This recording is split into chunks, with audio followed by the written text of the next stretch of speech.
GameSpot E3, day one proper, really. We had press conferences yesterday. But today is all about the games, and we've got a game coming up next, surprise, surprise. And Ruud's going to tell us all about it. Welcome to the stage. Great to have you on stage, man. Thank you. So what are you here to talk about?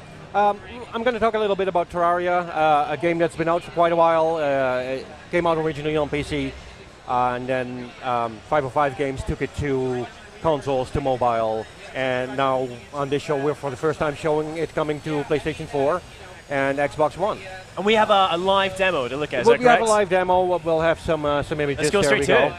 And quick introduction for the people that don't know what Terraria is. Terraria is an indie game developed originally by Relogic for PC. And it kind of took the world by storm. Not as much as Minecraft did, but pretty damn close to it. And it's a sandbox game where you can just walk around, dig, build, battle.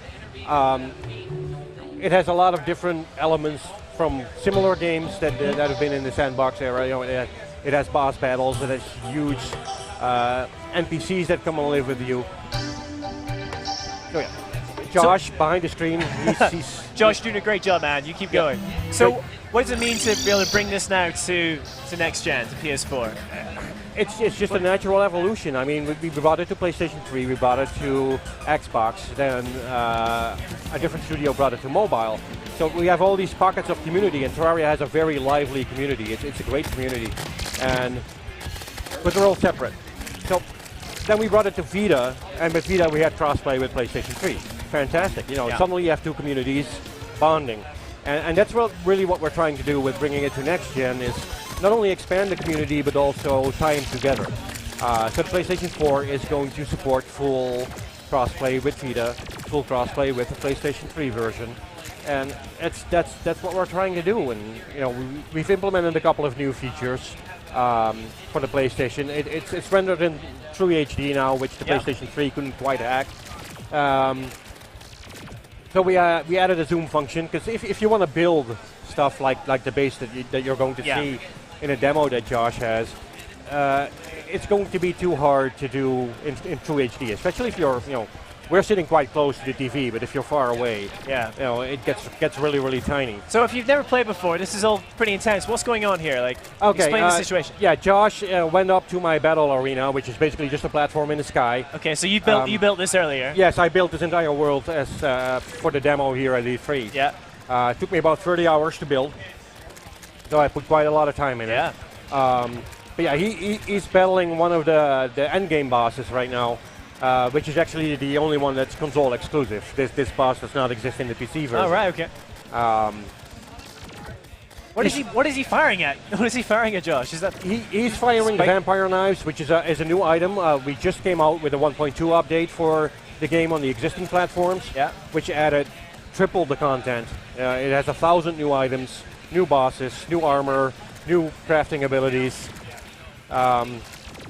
So yeah, he's using one of the new endgame weapons, my personal favorite, to fight his endgame boss, as I said, which is the console exclusive boss. We're just lucky that it's nighttime, because you can only pop the boss at nighttime. Oh, I see. Yeah. So yeah, it's quite intense, which is the definition of this game. You can play this game completely laid back, just, you know, build a nice house, build a nice environment, dig out, build a lake.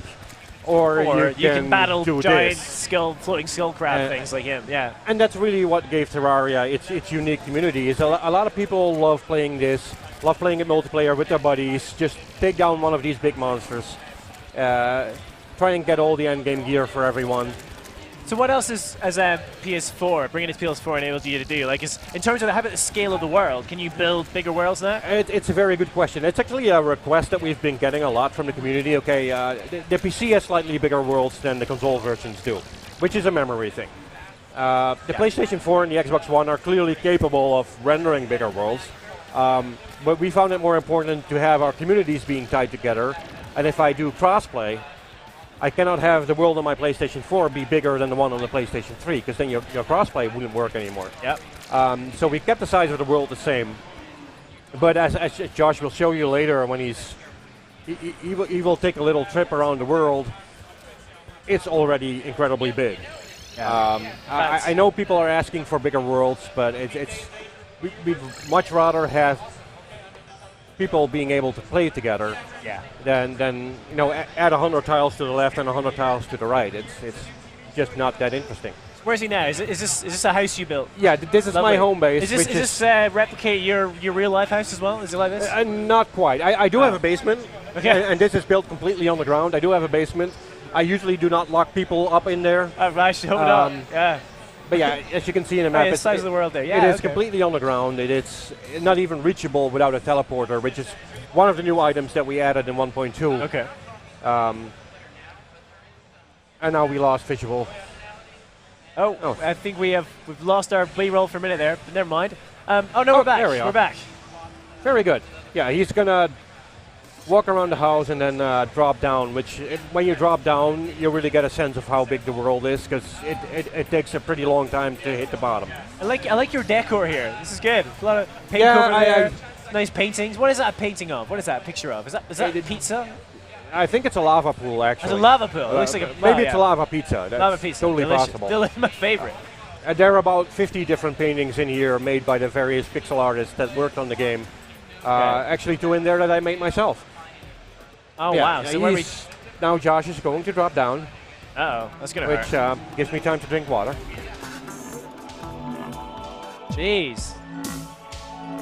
Everybody still watching? Still going. Still falling. It's gonna be that's one of those falls that would take quite a few breaths. In between your screens. Oh, there we are. There we go. And this is not even rock bottom. This is just the platform I built right before the bottom, because you don't want to fall in the pool of lava. Yeah. No, that's never good. I never knew there were armored skeletons down towards the middle of the earth. Well, the more you know.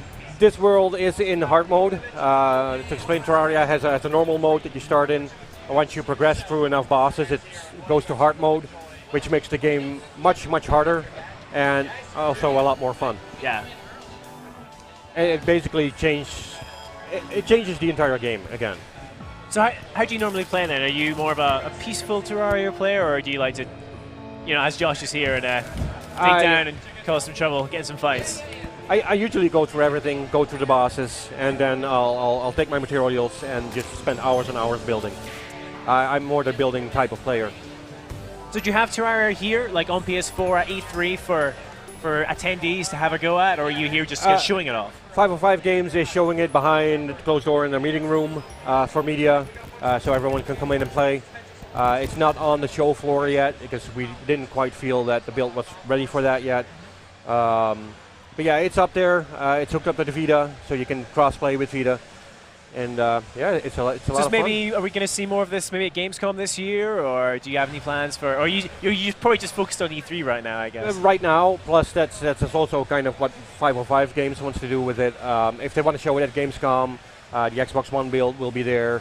But that's up to them. I'm not involved in those plans. Well, I just make the cool world when they want me to. I'm just glad you came here today on our stage and showed that off. Thank you so much. It was great to see Terraria running on PS4. It's been a pleasure to have you on stage, Ruth. Yep, thank you. And guys, don't go anywhere, because we're going to throw over for a news update, because I don't know what's going on today. I've been here, so let's go over to Jess for a news update.